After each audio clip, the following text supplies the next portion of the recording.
So deformation means change in length or volume or load is applied.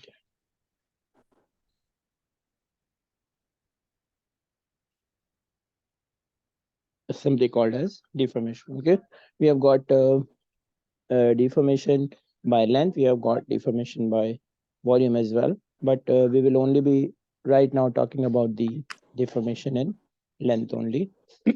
And that is simply change in length when a load is applied. So this deformation has got two types. Type 1, that is going to be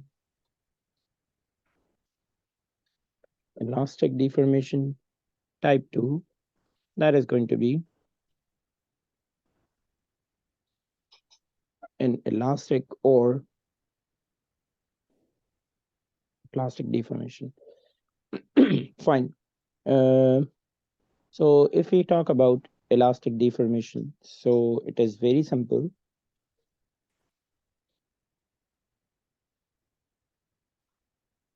When a material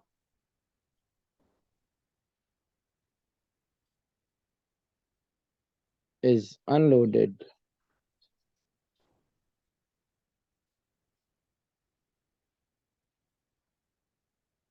it gets back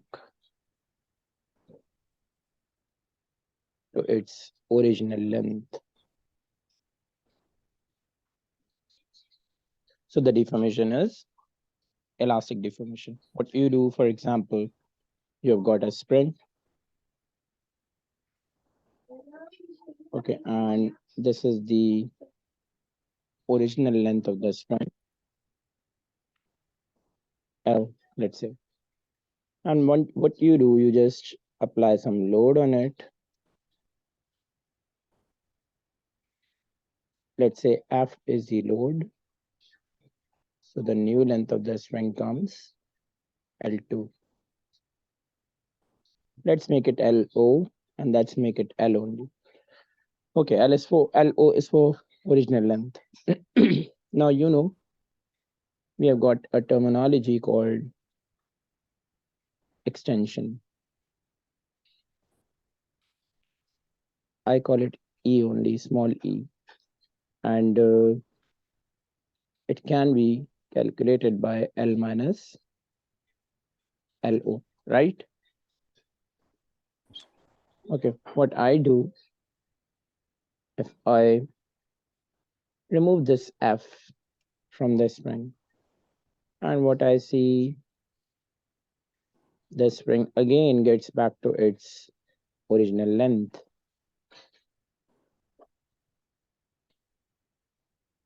LO, not to scale. Okay, so you know the type of extension is called elastic, sorry, the type of deformation is called elastic deformation. I hope you understand that, right? Yes. Okay. Now on the other side, if you, so when the substance or object is unloaded, it does not get back to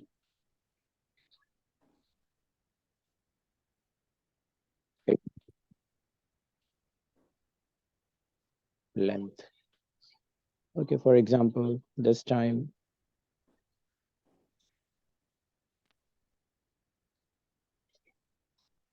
you load it by using a load of F, O, and L. You know what you do if you remove it. So the spring does not reach LO, but it reaches, and L2 is greater than L1 definitely. I mean, L2 is greater than L. Okay, so this type of extension is called inelastic or plastic extension. Okay, or not extension, deformation. Okay, inelastic or plastic deformation. So sometimes they ask you in exams that how do you check you are within elastic limit, you did not cross the elastic limit. So what you do, you describe the same procedure. You say apply some load, okay, and find the new length, and then unload it. If we gets back to the original length, so the deformation was elastic and we did not cross the elastic limit. Otherwise, if after unloading the length does not remain the original length, but it actually exceeds, so this is called inelastic deformation. Understand? Okay. Okay, fine. So we studied the two types of deformations and their definitions, and even we studied how to find the you know elastic limit is crossed or not. Now I'm going to start with a very important law, and that important law is called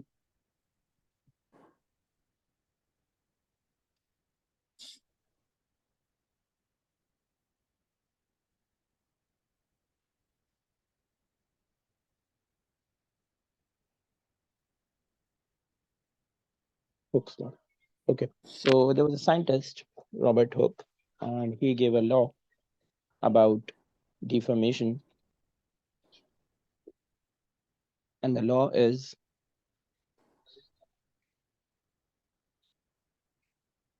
extension is directly proportional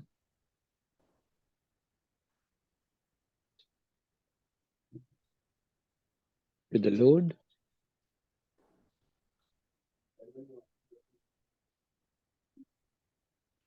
within limit of proportionality.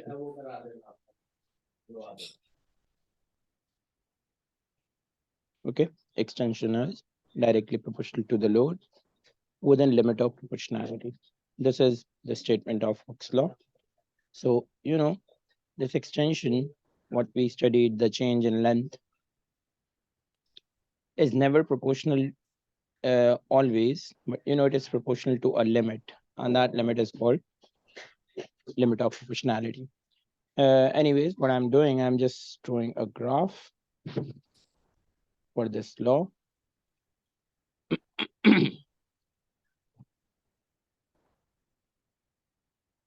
Graph, I just take extension on y-axis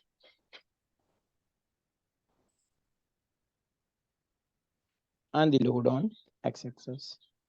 And definitely because we know the graph for on straight line passing through origin, right?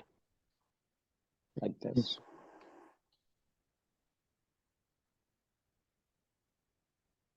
Okay. Straight line passing through origin. This is going to be extension. This is going to be load. Extension may be in any length, maybe centimeter. Load is in Newton. Okay. So, so far we have drawn a straight line passing through origin.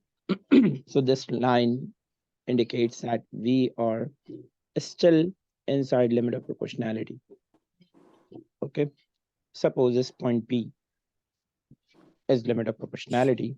And what I do now, I just show here that I cross the limit of proportionality. This has been converted into a curve like this. And this curve indicates that after point, the extension is no more elastic or you can say the Hooke's law is no more followed. Okay, no more obeyed. And there is another point comes here.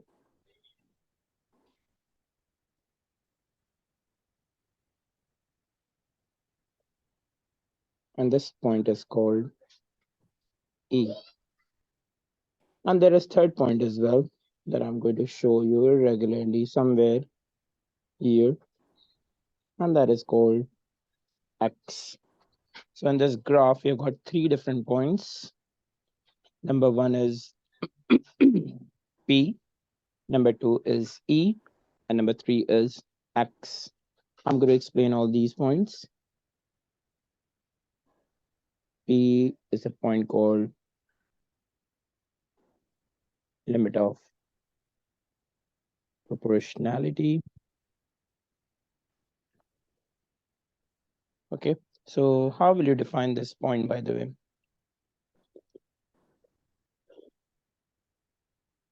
E. I can define like this. See, the point in EF graph beyond which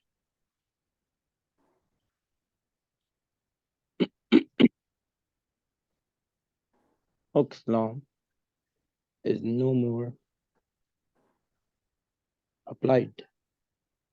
Okay, so this point is called, or you better write the word obeyed.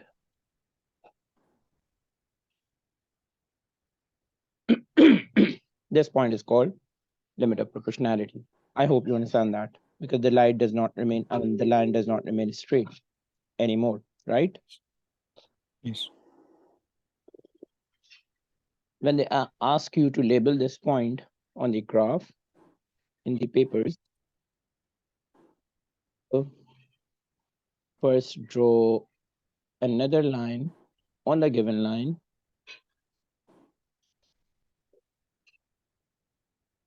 like this, and at whatever point you find that the line is being separated, you just take that point as limit of proportionality. Okay, this point you marked. I hope you understand. Yes. And this is done very carefully. Anyways, there is another point called A. This is called limit of extension, sometimes called elastic limit as well. And it can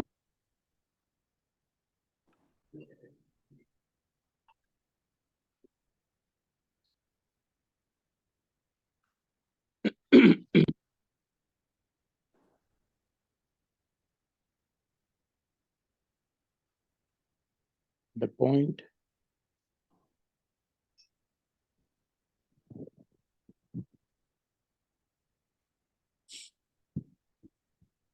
in EF graph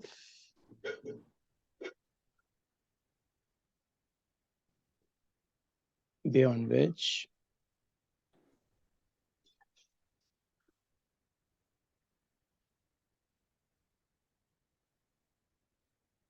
the deformation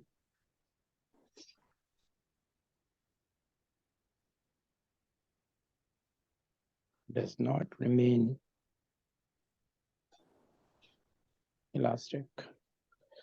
It's called elastic limit. Okay, so at maybe at lower grades you studied that these 2 points what we discussed, P and E, are the same points, but these 2 points are at a very small distance in the graph. Keeping in mind, sometimes it happens you cross limit of proportionality, Hooke's law is no more obeyed. Okay, and let's say you reach till this point in the graph, till this point. Okay, and that point is in between P and E. You will find that the Hooke's law is no more obeyed. But still, once you reach at this point and you unload it, you again gets back to the original length of the spring. Understand? Yes. Yes, but if you cross E and you may reach here, maybe,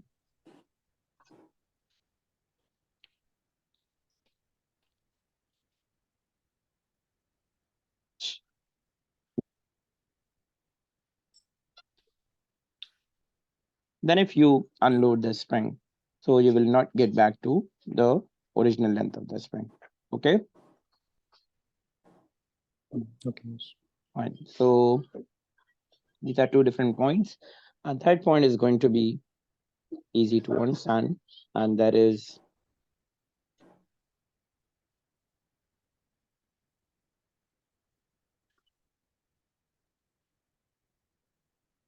breaking point. Okay, and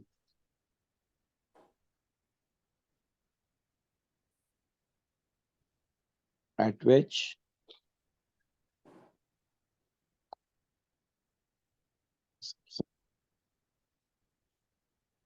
breaks, okay, is called breaking point. And the graph completes. This graph sometimes is given in this way as well, like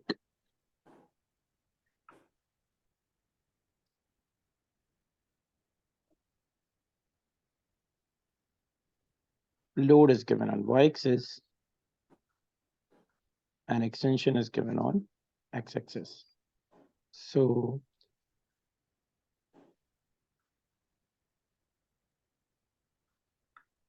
and we still get a straight line passing through origin like this. But you know what's gonna happen in this case, the graph opposite way.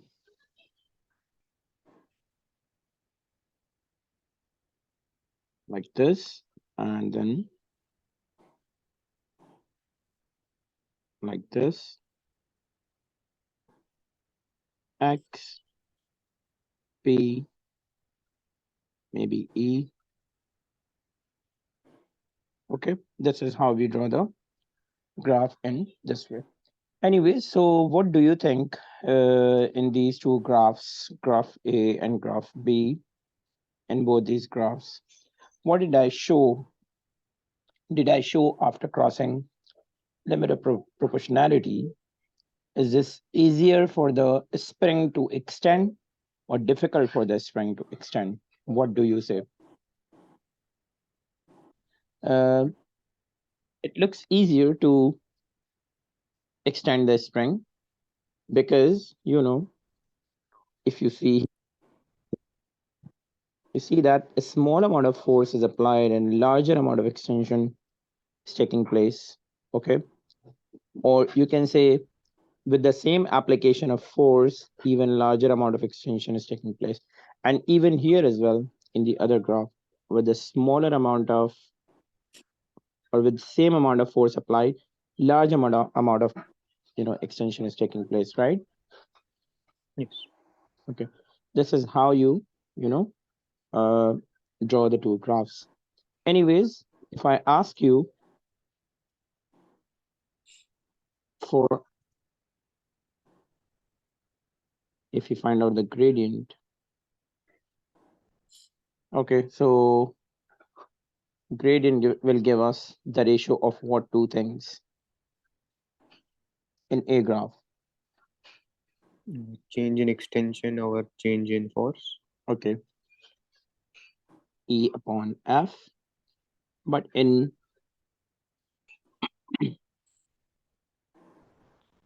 graph B, gradient gives us the reciprocal ratio like this. Okay, and we're going to find out what are these gradients giving us, but we will still remain behind the limit of proportionality. Okay. And the hook, the scientist gave us an equation is F equals KE, where F is equals to the load applied in Newton. K here is called a spring constant. It is different for different materials, but remains constant for a single spring till a limit. And it's going to be measured in Newton per meter.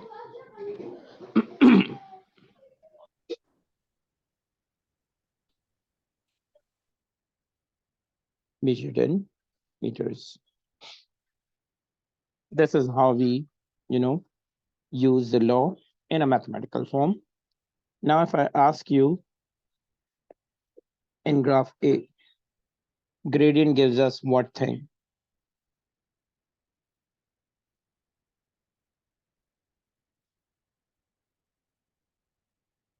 In graph A,